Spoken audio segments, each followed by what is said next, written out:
I think we will get started, and hopefully Mr. Blundell won't be too much longer. Good evening, members and officers of the Council. Welcome to this meeting of the Governance and Audit Committee. I'm just going to go through some of the housekeeping, fire alarm, evacuation procedure. If the fire alarm is activated, please vacate the offices via the stairs. Do not use the lifts and assemble in Hawley Square on the green. Officers will assist you and advise when it is deemed safe to return to the chamber. Does anyone intend to film the meeting? No. Restriction on use of mobile phones. Would everyone present please ensure their mobile phones are turned to silent? They're not used to make or receive phone calls in the chamber while the meeting is in progress. And please also note that this meeting is being live streamed for members of the public, and the meeting will be recorded and be subsequently broadcast on the Council's YouTube channel.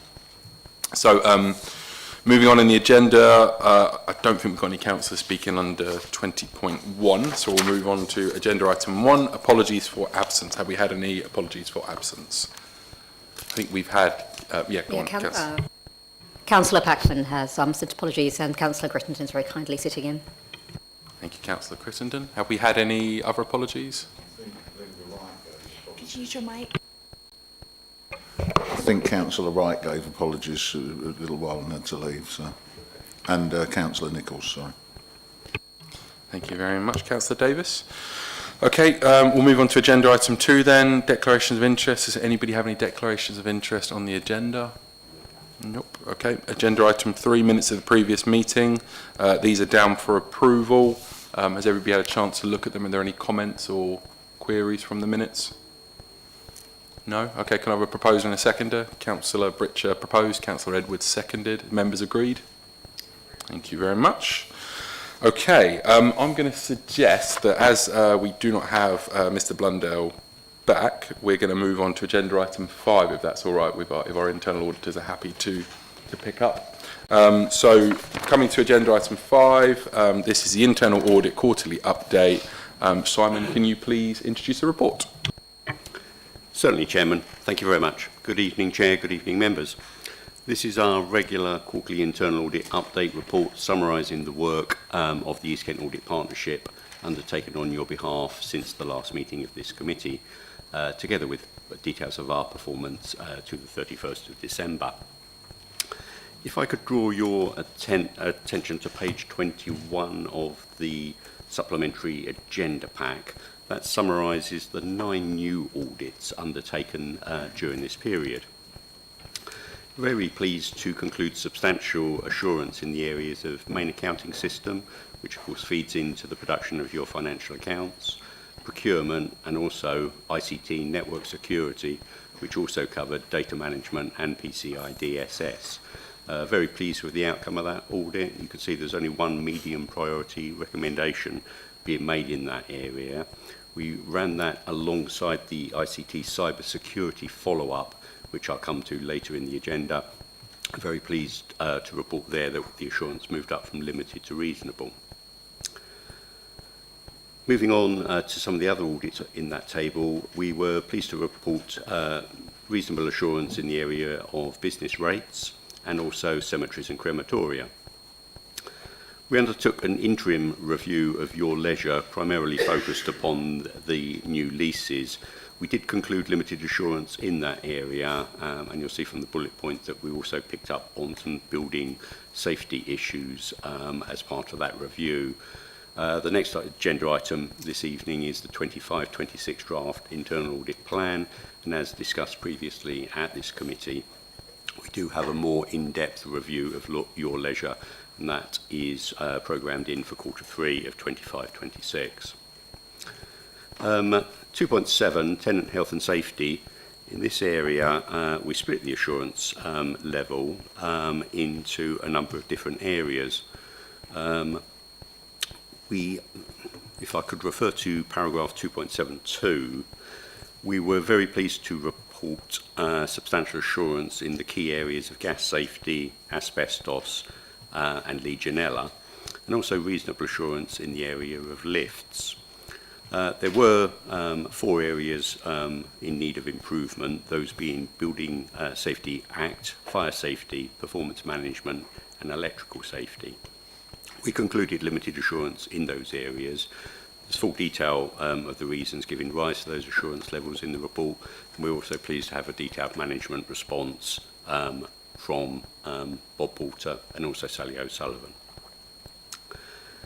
Allotments, we concluded limited assurance in that area. That was an area that management were aware of as requiring some attention, certainly when we met probably this time last year to discuss the 24-25 draft plan. They said they thought that that possibly would give rise to a low level of assurance. So some areas for improvement there, and hopefully we'll see that up to reasonable by the time of follow-up. Last but not least, 2.9 payroll and employee benefits in kind. Very pleased to report that the vast majority of the controls in that area, indeed all of the payroll function, was substantial assurance. Very key considering the amount of money that goes through that system. The area that was limited was employee benefits in kind. So there is some known areas for improvement in that area. And again, hopefully we will see some improvement by the time we come back in about 3 months' time with a follow-up. Follow-up is a very important part of internal audit work, as I've stated at previous committee meetings. On page 38 of the supplementary agenda pack, you'll see 6 follow-up reviews undertaken during this period. Very pleased to see the levels of assurance going up in the vast majority of those areas. Resident involvement was already substantial assurance, as was Treasury management.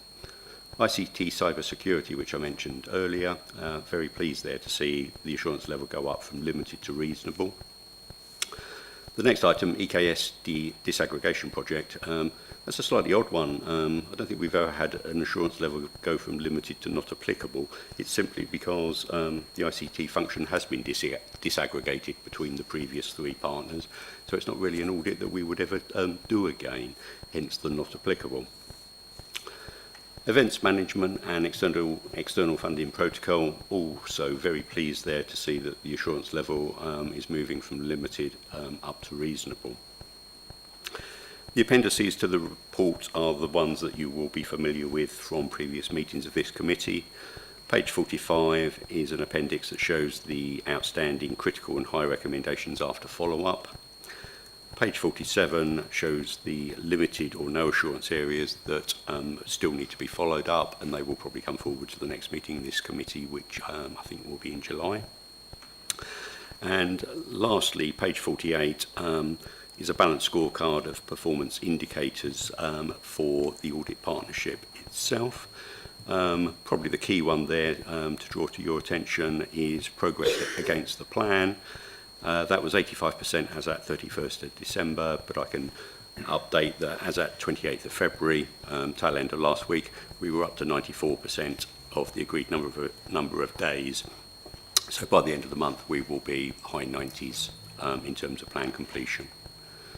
Thank you, Chair. Obviously, happy to take any questions that members may have. Councillor Garner. Thank you. Yeah, thank you for that. I'm concerned about, sorry, I'm having to look around, councillors. I'm concerned about the, your leisure position. My understanding is, or my memory, is that it was discussed at Cabinet in September 2022, so 2.5 years ago, when it was agreed to surrender the lease in totality and then look into granting 2 new leases for Hartsdown and Ramsgate. So that would be surrendered, would have been surrendered a couple of years before it was due to end. So I guess a question I've got is, was it surrendered? I don't know if anyone can answer. Was it surrendered following that agreement at Cabinet? So that means we've been running without a lease with Your Leisure since September 2022, soon after, which sort of, looking at the first bullet point, is a bit unfortunate because in October 2022 we identified critical and important issues with both Hartsdown and Ramsgate Leisure Centre. So that's one point and one question I think I'm asking. The other is, obviously the original agreement with Your Leisure, or as it was then Thanet Leisure Force, which became Your Leisure, which was a part of break-off from TDC, covered a lot of other stuff as well. It was one single lease, as far as I understand, covering everything from the theatres that we outsourced to them, various buildings like North Down House and others, and one of the other key areas for me was the beach huts, so the foreshore stuff. And the beach huts aren't mentioned in here, but I had worried that 2.5 years ago what was going to be happening with the other. But if we surrender the lease, what happens with everything else? And I'm glad you're doing a further in-depth review of this, so maybe we'll get all the answers and understanding about that, because I will say a number of the beach huts aren't well maintained, and I notice you talk about performance indicators and KPIs. Yeah, well, they are performance indicators. KPIs for future leases, so I would hope that the beach huts that they look after on our behalf would be looked after a bit better than they have been so far, because a lot of them, and I get complaints from residents, as I'm sure other people do, who have beach huts.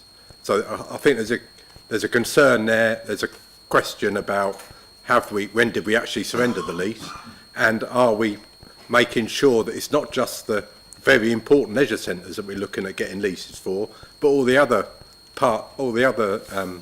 stuff that's outsourced to Your Leisure as well. Thanks. Councillor Garner, do you want to come back, Simon? Thank you. I'll attempt to answer some of those questions, Councillor. Perhaps Mr Blundell may help me out somewhere along the line with that. You're quite right that the council outsourced not only its indoor and outdoor leisure functions, but also entertainment and catering to what was then Thanet Leisure Force and later became Your Leisure. The council created Thanet Leisure Force. It bought the company off the shelf in the late 1998, and it came into being in 1999. It is an industrial and provident society, which is a form of exempt charity. As an IPS, it can benefit from quite significant VAT reliefs and also NNDR reliefs that aren't available either to private sector companies or to the council. There are existing leases which were set up in 1999.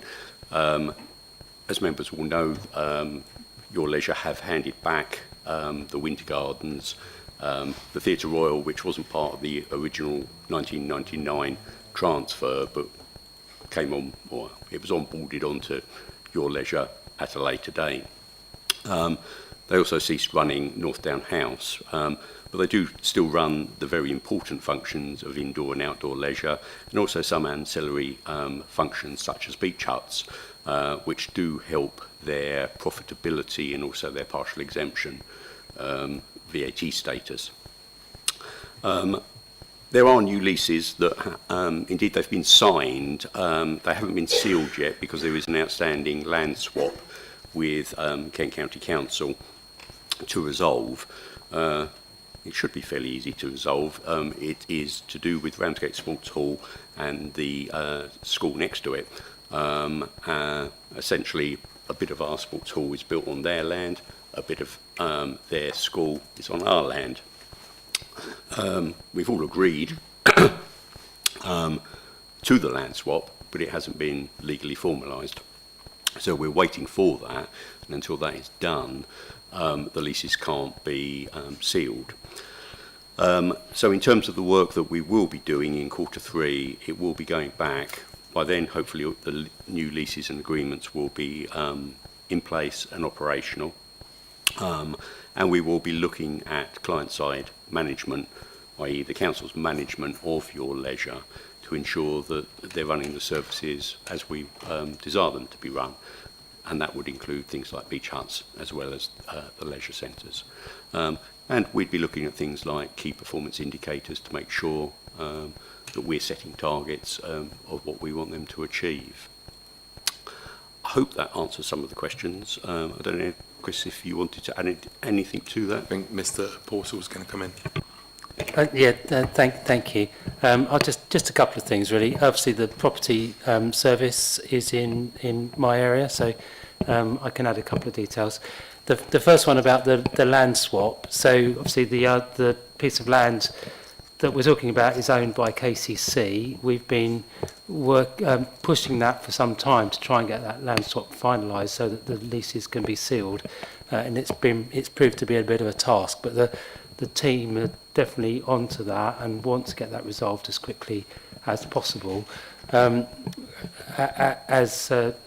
Simon has said, the text of the leases has been agreed and they've been signed. They just can't be sealed. The other issue I think relates to beach huts, and I suppose the piece of additional information that I wanted to share was that a lot of the beach huts don't actually belong to the council, they belong to Your Leisure. We do own the concrete structure beach huts, but all of the timber ones are Your Leisure's property, so they're not subject to lease. So I thought it was probably important to clarify that. Please, Councillor Garner. Just briefly come back on that. I mean, yes, tell the truth, on Stone Bay and Louisa Bay, it's the stone beach huts that are a problem. They really don't look very good at all. They really need looking at. But I just want to clarify, just to make sure, so we've more or less agreed the leases. They just need this land swap sorting out. But the agreements don't currently detail the level of service to be delivered in respect of activities or key performance indicators. So, I mean, going back to when I was doing contracts, you put the key performance indicators in the contract. So as they were agreed when you signed, this is what you got to do. So how do we then go through another round of discussions with them to get an agreement on and a different document signed about their levels of service that they have to provide for us? Thanks. Am I right in thinking we're talking about two separate documents here? Because I think the land swap agreement is just we're waiting for KCC and they're the ones dragging their heels, and we've done everything from our side. But the document that Councillor Garner's talking about is more like a service level agreement. Is that correct? That's pretty much what I was going to say. Yeah, the leases themselves are leases. They're not contract documents as such in terms of service. They're leases for possession and control of those facilities. But there is an accompanying partnership agreement that sets out the service requirements. I can't answer any detailed questions about that document at this stage, but I'm sure if you have any detailed questions about that, we could get answers for you. I guess, sorry, just to follow up a little bit. So, yeah, it was about the agreements. It seems the bulk of what we're talking about here is leases relating to Hartsdown and Ramsgate Leisure Centre, not to the other parts that Your Leisure are managing, like the beach huts. And I also are there within, this might all become a bit defunct as there's a unitary authorities coming down the road, but what sort of length of lease are we talking about here?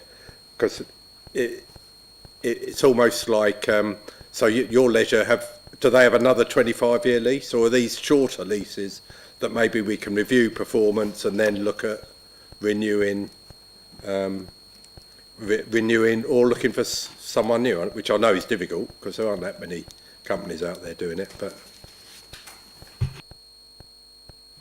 yeah, I don't know specifically how long the leases are. They're not going to be short, and if they do overrun the local government review, any contracts that we hold would be novated to the new organisation. But if you want more specific details on the length of those agreements and the status of the partnership document, I'm sure we can get that for you. Any other questions, Councillor Crittenden? Yeah, firstly, Chair, I'm not sure if this question is in order at this point in the meeting or in sync or whatever, but it's really a question for Mr. Webb. I noticed very recently a very, very quick reference to there being problems with the auditing of government accounts. And I recall that I don't attend this GNA very often because I'm only a substitute, but I do remember, and I can see Ms Parker nodding, that there was an issue around the auditing of accounts and the audits having to be written off. If that problem has worked its way up into the auditing of central government accounts, I just wonder if that's something you could comment on as to the impact of the rest of us lower down. Am I okay with that?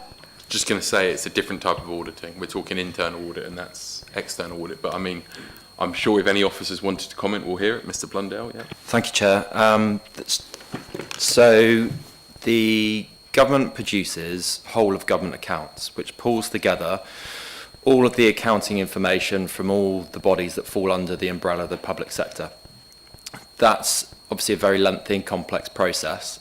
When you're looking at providing an opinion on the accounts, and this is an external audit exercise where they're looking at the statement of accounts that are produced by all the representative organisations that are in scope, what you've got to consider obviously is accuracy, that the accounts are accurate, but also timeliness. And we know that there's been significant delay in the production and audit of local government accounts in England. And because of that delay, that's resulted in the National Audit Office effectively providing what is called a modified, so it's a qualified audit opinion on the whole of government accounts. That's the impact of that is that they're effectively saying they can't say the whole of government accounts are true and fair. The knock-on impact for us is that central government have imposed a number of backstops and deadlines in place where accounts have to be effectively put to one side in order to clear the backlog of the number of outstanding audits and production accounts. And actually this time last week, very grateful for members of this committee coming along and approving our accounts in relation to those prior years, albeit the audit wasn't able to be completed. What we are hoping now going forward, and other authorities, is that for the accounts for 24-25, we can get those audits completed in a timely manner, which should mean that auditors can give opinions that aren't qualified. They should be able to give an opinion whether they're true or fair. That's in theory. In practice, there may be a few bumps in the road for us to navigate, mainly in relation to the opening balances in our accounts for 24-25 that were effectively the closing balances for 23-24, which the auditors were not able to audit. The audit profession, the Financial Reporting Council and other related key stakeholders are looking for pragmatic solutions.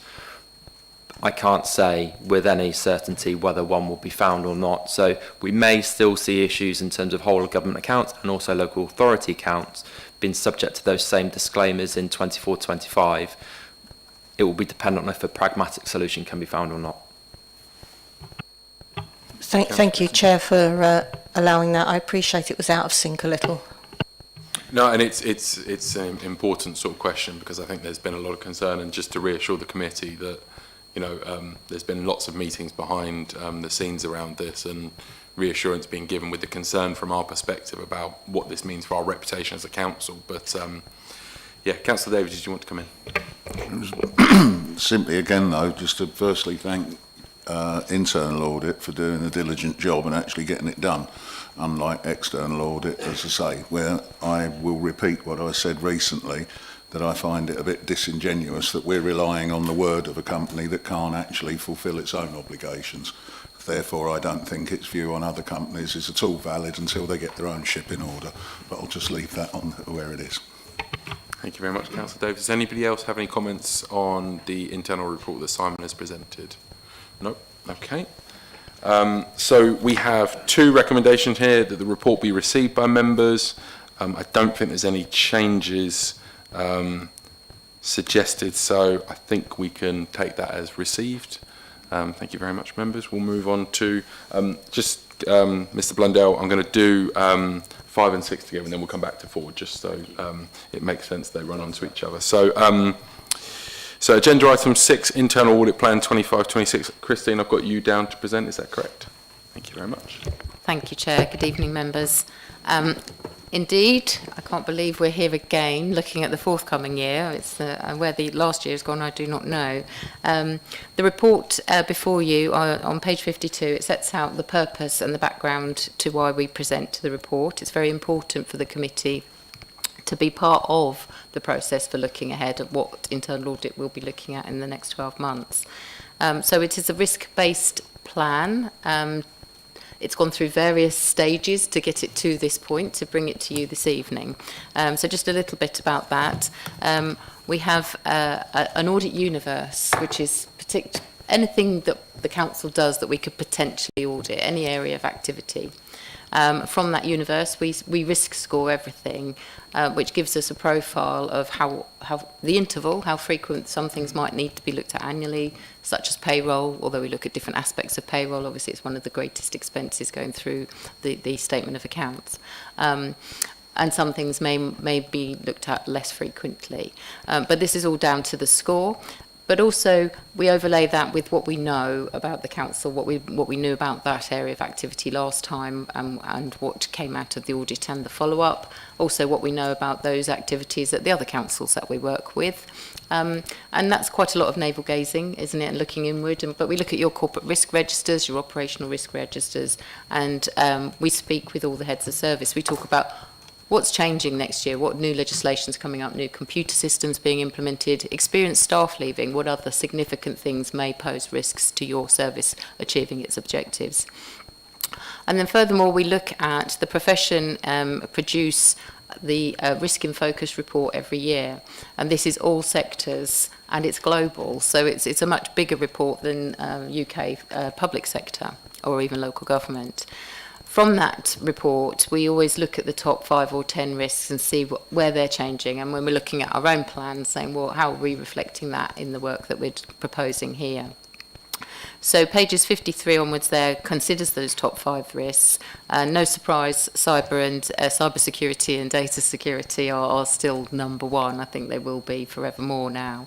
But we've looked at obviously some of the areas that we've looked at previously, and we are proposing further internal audit reviews within the IT universe of audits that we cover.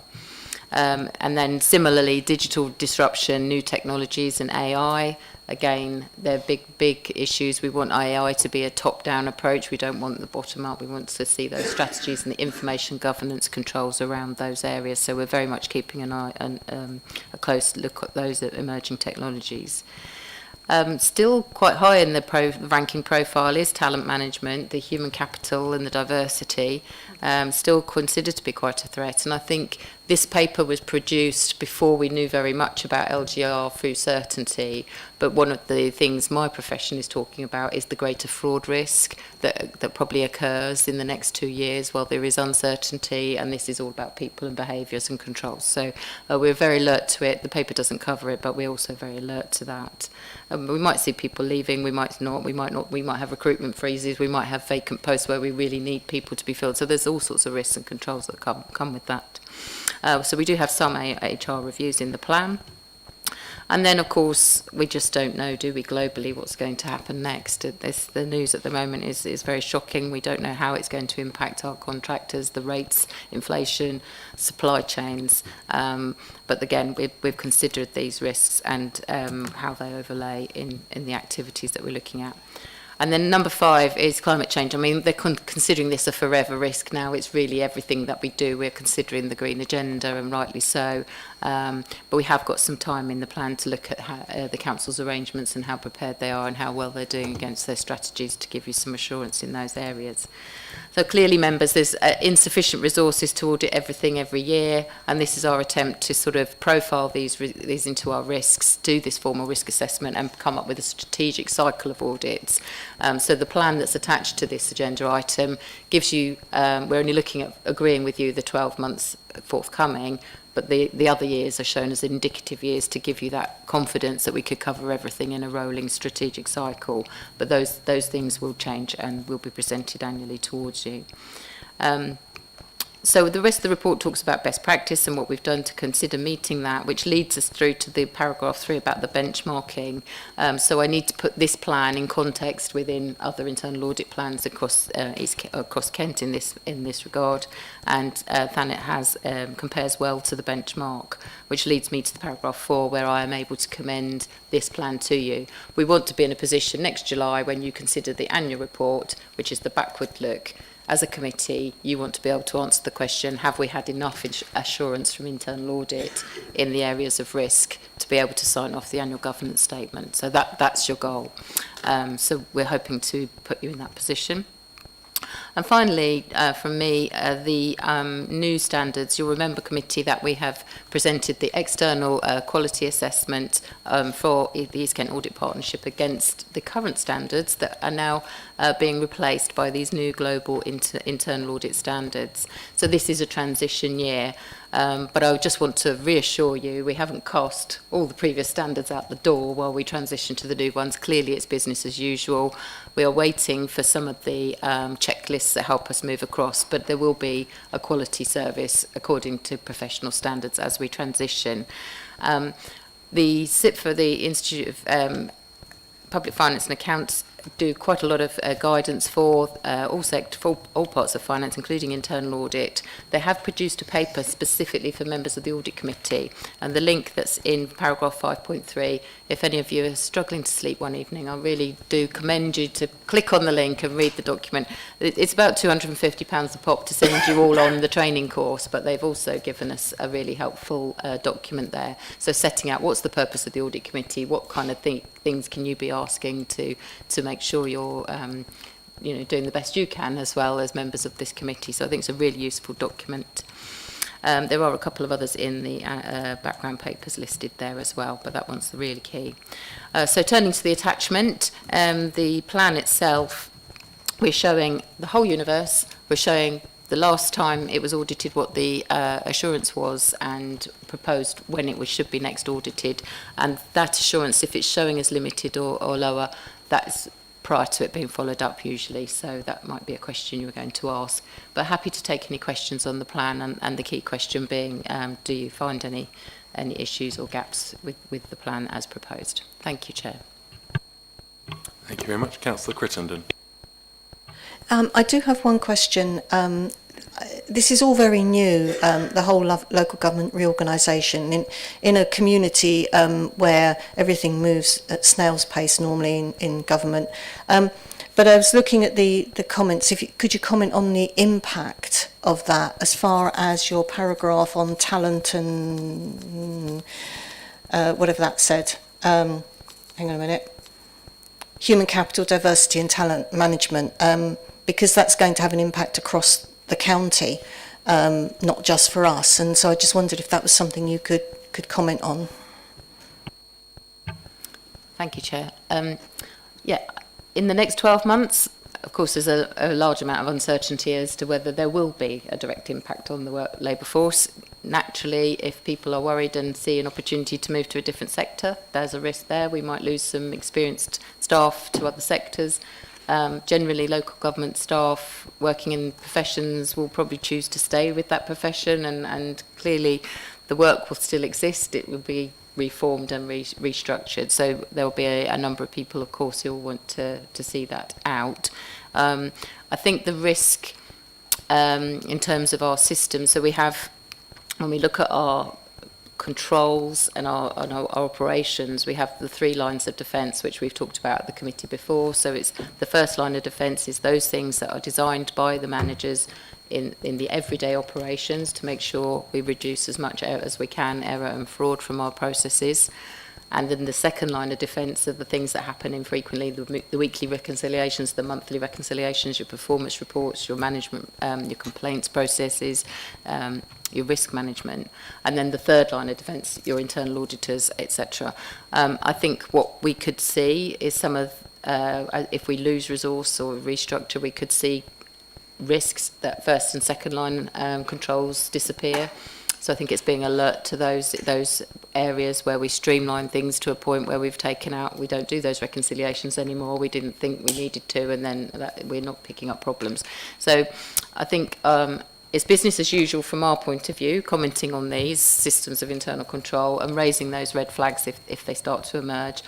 I can't predict that the next 12 months will be a big impact. I think it will be thereafter in the build up to if April 28 is go day. If it is, then whatever that looks like. But it's a lot of uncertainty at the moment, which can be unsettling for people. So I think in the background to this, it's really important, and we're talking with the Section 151 officers at the moment about counter-fraud arrangements, but in terms of staff behaviours and culture and whistleblowing and knowing if people suspect any irregularity, that they know who to tell and what to do about it as well. So about messaging as well in terms of those issues. I hope that helps. Thank you. Just, having been a local government employee, my observation is that people who work in local government and the civil service tend to go between the two, but tend not to go back out of it. So it's nice to hear you say the same. Thank you. Councillor Faruqi. Thanks so much. If I could just ask a little bit about the macroeconomic and geopolitical uncertainty, because as you say, there's recent news and it's very shocking. It affects me in my other area of public service, makes me think about what will happen in the NHS ongoing. Do you envisage that there is an area of our audit universe that will expand in something that we haven't yet considered as a result of this? Thank you. I think supply chain work is probably an area that more work could be undertaken, and really understanding. I remember being on conference once, and the risk being discussed was the waste service, and the biggest risk was the spark plug when they went to the root cause. If they didn't have the spark plugs and the freighters were breaking down, we didn't have a service. So it's all a matter of sort of digging through these matters, but clearly for councils to understand who their key suppliers are and how they would cope should a supply chain completely dry up, and understand those risks is a big piece of work, isn't it? And I think, again, through LGR, if there are other services under the umbrella of the authority in terms of more people services, those become very key. So, yeah, I think that's probably the biggest area of new work, other than I don't know what we can do to control contracts, inflation, supply chain. When we go to market, even now with procurement, it can be very difficult. We're seeking 5 tenders to achieve 3. So with the new Procurement Act and the different steps that have to be taken, there are a lot more challenges in any event in that arena. So I think that's probably the one. Thank you.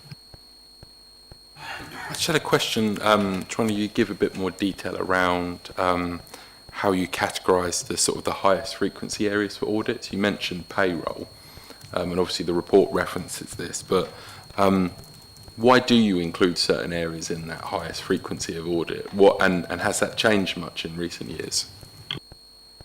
Thank you. Our risk management methodology within our piece of software that we use in the internal audit environment has 5 key classifications of risk for each entity within the universe. Financial value is why payroll comes up so high, because in actual fact the controls generally don't change from year to year to year, so we're transaction testing a lot more than we are control testing in that kind of review, to give assurance on the values in the accounts. With some of the other classifications of risk, we're looking at the fraud risk, the green risk, and just trying to think how the scores work, but once we've got all our scores for each of the entities, the interval is really cut off because we're trying to achieve looking at everything within that 4-year plan. So we kind of, there's the cut-offs for which years. Clearly, we have had instances, as you know, the committee have asked for audits to come forward because they've had lower levels of assurance in the past and they want more assurance going forward. And that's a good opportunity to bring those forward and provide a further look. There also has to be that balance of leaving management to get on with the action plan they've signed up to deliver the control changes for them to embed for us to go back and test. So it's a, you know, payroll oughtn't to be in there annually in lots of respects because the controls don't change and it's very a secure system. But for those reasons, it ends up being something that we look at almost annually. There are a few, but not so many in that category. I hope that helps, but there is a science behind the profiling of where the risk scores comes out and what the interval is. No, that's interesting, thank you. And the sort of the rationale that I was trying to potentially go down with this was obviously, and without wanting to give Hannah and Dan a heart attack, you know, cyber is biggest risk. Something that's happened in the last sort of 12, 18 months. You flagged it in your report as one of the top 5 our external auditors did when they presented their report. Go to any industry sort of magazine around this, it's one of the top risks that's being pulled out. I wonder how frequently we're looking at those issues and whether that does need to be in that top category and what aspects you'd look at. But yeah, just an area of interest really, not really a question. Councillor Davis? I think it's fair to say, just to remember what we said before, that sort of Hannah has the joy of leading a department that can never get off of being the highest risk just because of the fluidity of the risks that they face. And it's a reactionary service rather than a proactive service. So I think it's, I've mentioned before that I'd hate to see them being assessed purely on the basis that they're constantly at the wrong end of the risk register, because if they weren't doing their job, they'd be off the scale of the risk register and we wouldn't be here. So again, thanks for your diligence again, guys. Any other comments from anybody? Nope. Okay, we are down to receive and then approve the audit plan. So we will need to have proposer, seconder and vote on this. Can I have a proposer, Councillor Pritchard, seconded by Councillor Davis. Are members happy to approve the audit plan? Yes. Thank you very much. Okay, we're going slightly back in time now to agenda item 4. So we've got the quarter 3 review, 24-25, Treasury Management Annual Investment Strategy. Over to you, Chris, to introduce the report. Thank you, Chair, and thank you for the latitude to move the agenda around. Apologies for my failure to move my car in a timely fashion. So this report summarises the Treasury Management activity and prudential Treasury indicators for the 3rd quarter of this financial year. The key points of the report are effectively to provide an update and overview of our borrowing, investments and cash flow activity.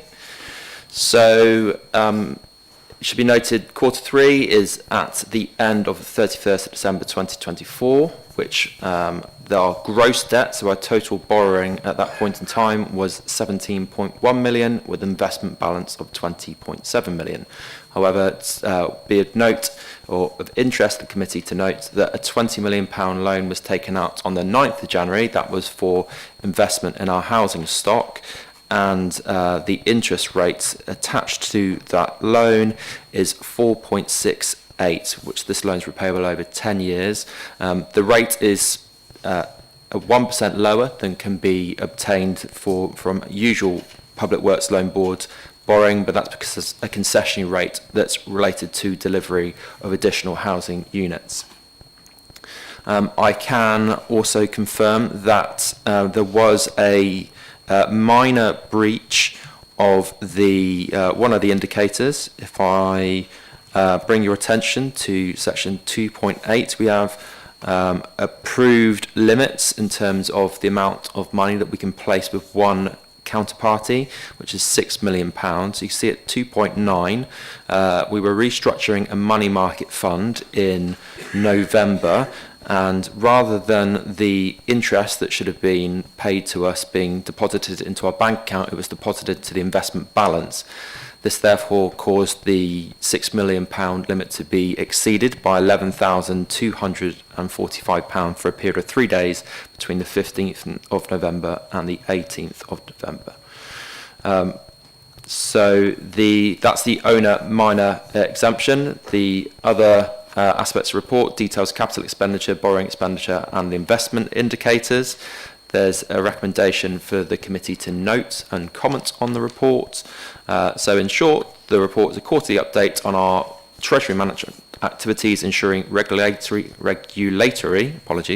compliance and providing transparency to the Governance and Audit Committee. Happy to take any questions. Thank you, Chris. Are there any comments from anybody? Councillor Davis? Just one quick question. It's regarding the 20 million loan from the Public Works Board in January. Can I just, that was for social housing acquisition. Could I just confirm those houses have been, because we were promised that no monies would be borrowed until completion. Are these properties actually in existence and occupied? And is that what we can read into the fact that the loan was drawn down? The loan will have been taken down at that point in time in order to effectively manage our cash flows. I can't comment on the actual delivery of the housing. I'd need to pass that over to Mr. Porter to comment on that. Yeah, thank you. Well, just to say that there is a detailed update report on the programme delivery coming to Cabinet on the 20th of March. And that report will include, and actually it was the information that I included in the all-member briefing on the programme. But that report will include information about the number of properties in the pipeline, the number of being completed and occupied. And as Ms. Blundell has said, the drawdown of loan finance would be timed to coincide with the completion and of purchases and the expenditure in the programme. So, we're not looking to draw down money in advance of needing it. Which was the point I was making, given what we've discussed previously. So thanks for that. Look forward to the report. Cheers. Thank you very much. Any other questions or comments? Okay, we are down to note the report. Everybody happy to note it? Thank you very much. So we move on to agenda item 7, my favourite item.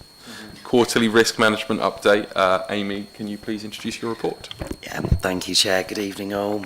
So tonight I'd like to represent the Corporate Risk Report and also the Annex 1 report, which details the amber risks. And although these do not sit on the Corporate Risk Register, it is important that members are made aware of these, and as such, these are presented twice a year to the committee. So as I'm sure you will know, our authority monitors and manages its corporate risks through the Corporate Risk Registers. The contents of this report highlight the high priority corporate risks and show the arrangements that are put in place to ensure these risks are monitored and managed appropriately. This report represents the position at the beginning of January 2025 and as such is a snapshot of where the risk and also the mitigation sat at that point in time. So please bear in mind that some of these may have moved on since that point. Risks have been assessed in respect to the combination of the likelihood of something happening and the impact arising as a result. Risk management includes identifying and assessing risks and responding to them. At staff level, the Corporate Risk Register is regularly monitored or considered by the Corporate Management Team and, of course, the Governance and Audit Committee. You also consider changes to the Corporate Risk Register, the reasons for the changes and the actions being taken to mitigate the likelihood and impact of these risks. A view is also taken regarding the extent of which these risks can be tolerated. So if I can draw members' attention to page 66, as you can see there has been one movement this quarter on the risk scores. This is the cyber risk, which after discussions following the last Governance and Audit Committee meeting has been increased back up to 16. You will also note that directors and heads of services have reviewed the risks and also updated the mitigations, as you will see in the report. However, members will also have seen the annexed report included in the pack and will note that there have been new risks added since the last presentation back in November. Now, you'll be pleased to know it's not my intention to go through these individually, but I felt it was best to highlight a few of the more prominent risks. And any queries and views members have on this and other risks on this report will be welcomed. So the first risk that I'd like to point out to you is on our current risks, and it's page 85, and that's Margate Museum and the Tudor House. It's not a new risk to the annex, but there has been some progress on the mitigations, which I thought would be best to bring to the committee. So as we know, that there has been some deterioration in some of our buildings, and this has impacted on things like their listed status. This has come off the regeneration risk register and sits as an impact of 3 and a likelihood of 3. So this has created damage, which is getting more expensive to repair, providing a risk to volunteers and to the public. It is worth noting that this is now closed. Both these properties are closed to the public for the moment.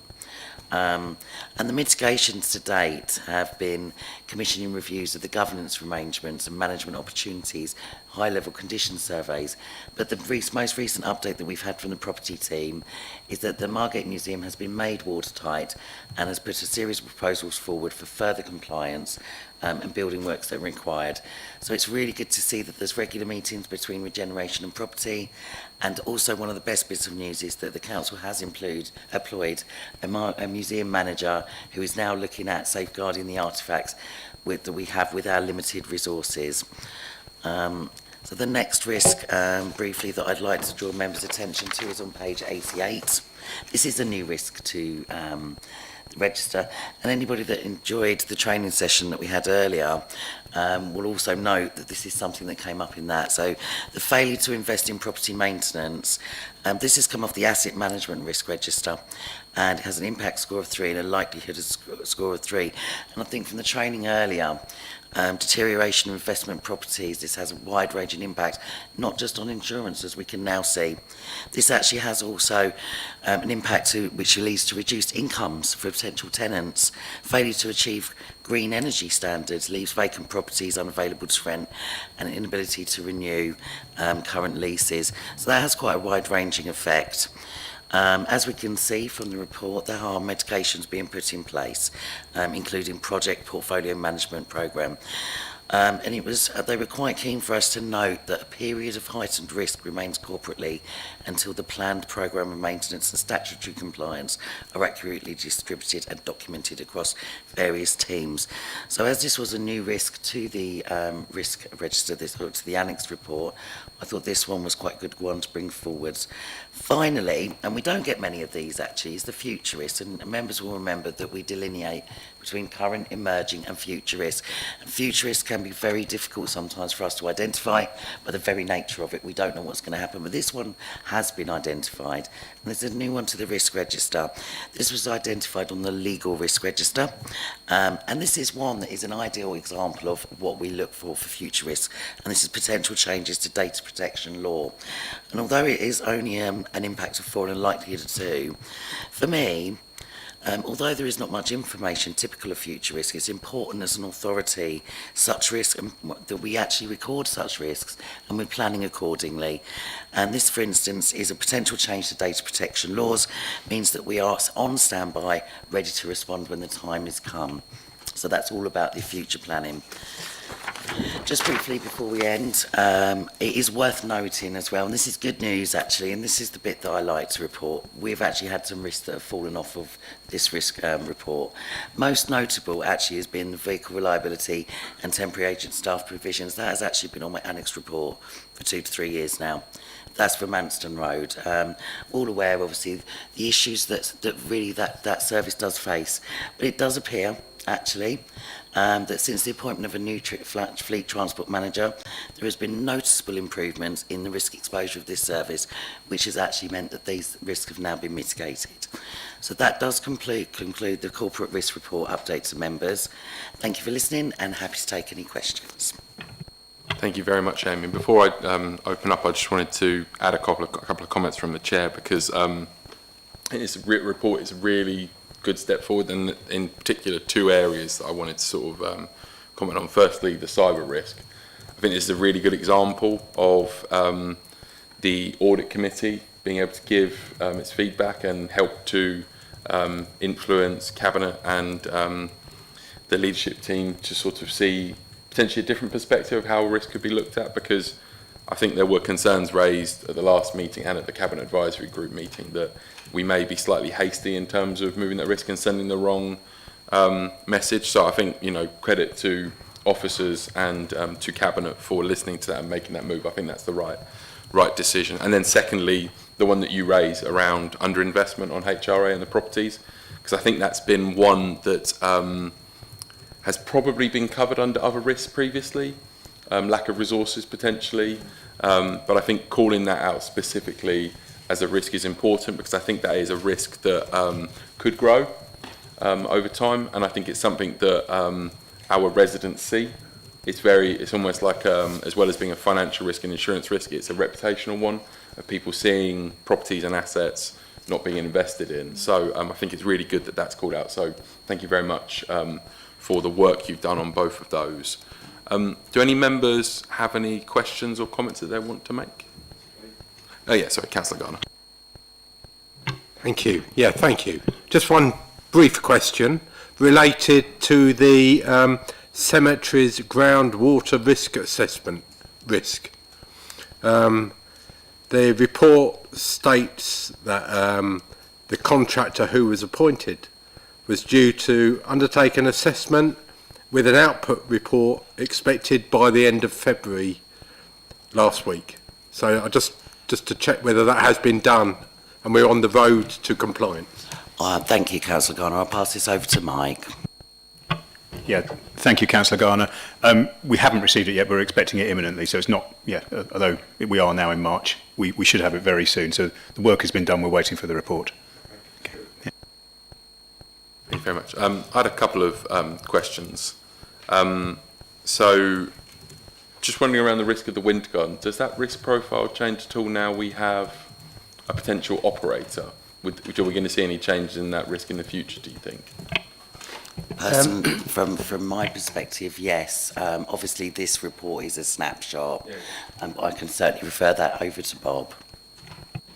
I was going to say, we'll keep that risk under review. I think it will start to reduce as the outcome of the work we're doing becomes more certain. So you may have seen the report that we published this week for overview and scrutiny next week, which proposes a preferred partner for the Winter Gardens. There are a number of conditions in that report that we need to work on before we would be in a position to enter into a lease and a grant agreement for the refurbishment and reopening of the Winter Gardens. Certainly once we get to a point of being able to enter into those agreements, then the risk against that project will significantly reduce. Just as a follow-up that, because my question was, obviously we're hoping that risk will come down. Does it in the short term create an enhanced risk because there's potential lost revenue in or lost savings we can make in our medium term financial planning around that area? Is there so I'm just trying to think if there was a significant loss now or damage done to the Winter Gardens, does that impact our financial plans going forward? Does it change the risk materially in that way, or are we not at that point yet? Well, we're not at that point yet. So obviously, when we've entered into a lease, liabilities for property maintenance and insurance will move away from the council. But as it stands at the moment, we hold those liabilities, and there's a fairly significant holding cost for the building. It is detailed in the report we've published. It's just under 200k a year. Vacant property holding costs relating to the Winter Gardens. So at the moment, we are holding that risk. Nearly half of that cost is insurance. But obviously that will, once we've got to a point where we can enter into a lease, then that risk will reduce. Okay, thank you very much. And then second question, how is the council looking at AI as an emerging and future risk? Because obviously it's going to be covered under other risks, but should that be called out more specifically? And I'm more thinking on the increase in fraud, potential for loss of data side of it around AI. I'm thinking members of the council who may not have been trained using ChatGPT and not using the features properly and putting customer data or information they shouldn't in that, and that potentially causing a data loss. Thank you, Chair. Yeah, great question. I'll pass that back to Hannah. Thank you. Thanks, Amy. Thanks, Chair. So, yeah, just to say that we are pulling together a corporate policy in relation to AI use. That's something that we are doing really quickly. In the meantime, as that's being gathered together, we're going to be sending out a note to all staff and to councillors in terms of acceptable use in the meantime, just to tide us over. But we have got controls in place to kind of lock down access to some of the tools that have been made available on the basis that it's really important that we contain that from a data management point of view and that we've got governance arrangements in place to protect us as far as possible. Dan, I didn't know if you needed to add anything else to that. Yeah, thank you. Just to carry on with what Hannah was saying, we have put some technical controls in place. So we are stopping the tools being installed onto corporate devices and allowing any the corporate data as well being transferred on them. So we are monitoring as well.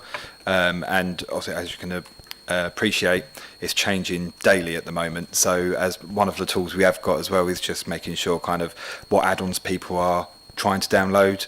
Obviously we do have them blocked, but it's just making sure that we're keeping our kind of our list updated and blocking everything as and when we can detect it as well. Thank you very much. And I think that gives some sort of reassurance that we're understanding the risk of it. I wonder if it should be added to the risk register, even if it's a very low sort of score at the moment, because we don't really know it, but it will grow over time. I was travelling last week with somebody from Arup, and I forget the figures involved. You may have seen this story online, but someone from their finance team had a message asking them to transfer a substantial amount of money. I think it was like 1.5 million or something like that.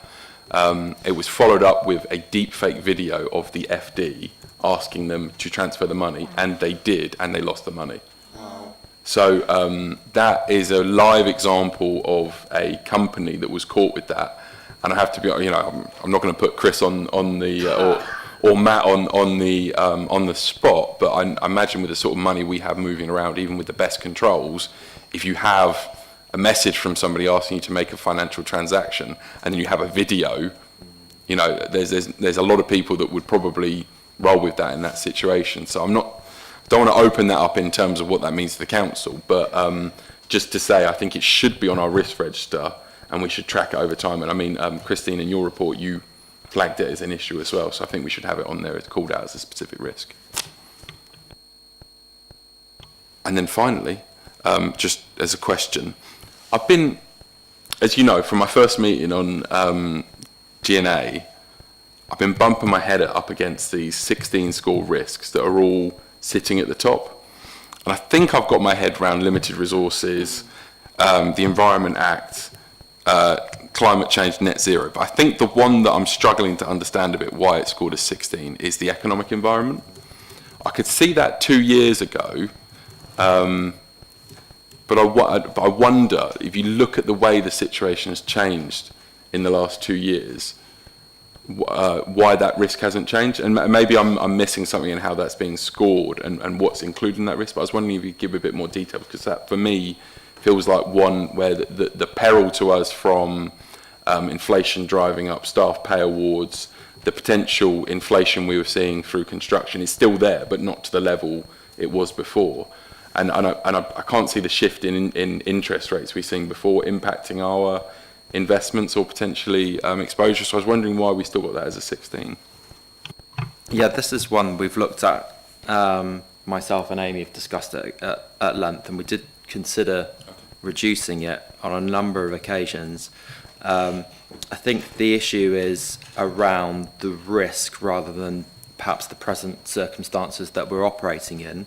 I agree that the economic environment is far more stable than it was 2 years ago, but I think if we take, for example, some of the interactions we've seen on the sort of geopolitical international stage over the last couple of weeks, shows us how delicate that situation could be and how that could manifest itself into higher fuel prices or any other sort of economic turbulence again. Yeah, so although I agree the conditions are definitely calmer, we took the view that there's still a significant risk that they could take a turn in the near future.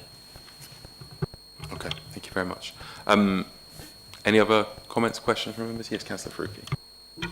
Apologies, because I feel I should already know this. So this is a snapshot from January. When are we planning our next snapshot? Because I'm thinking about possible legislation that is going through for things like AI and some of the other areas that we talked about. Thank you. So the snapshot is obviously on the risk cycle. So we do the risk cycle as proposed by Democratic Services. So it will be the next snapshot will be potentially, I would imagine, around about beginning of April. I would imagine will be the next risk cycle. They're yet to release the dates to me, but I would imagine the next, it's normally about every 3 months normally. So around about April, I'd say. If there are no other comments, this is down for, I believe we're down for approving the corporate risk management quarterly report. So can I have a proposer and a seconder? Councillor Davis proposed, Councillor Britcher seconded. Good double act this evening, gentlemen, like it. Is everybody agreed in that? Agreed. Okay, thank you very much. Members will note that we had agenda item 8 and this has been postponed and we presented at the next meeting of the Governance and Audit Committee, and the date of that meeting is going to be set at full council. So that does conclude this evening's meeting. I want to say thank you everyone for coming. And just on a personal note, this is my last meeting chairing this committee.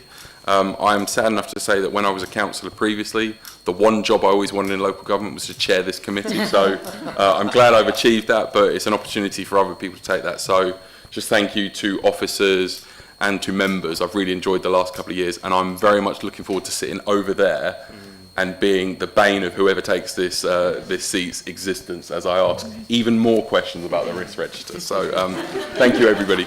Good evening.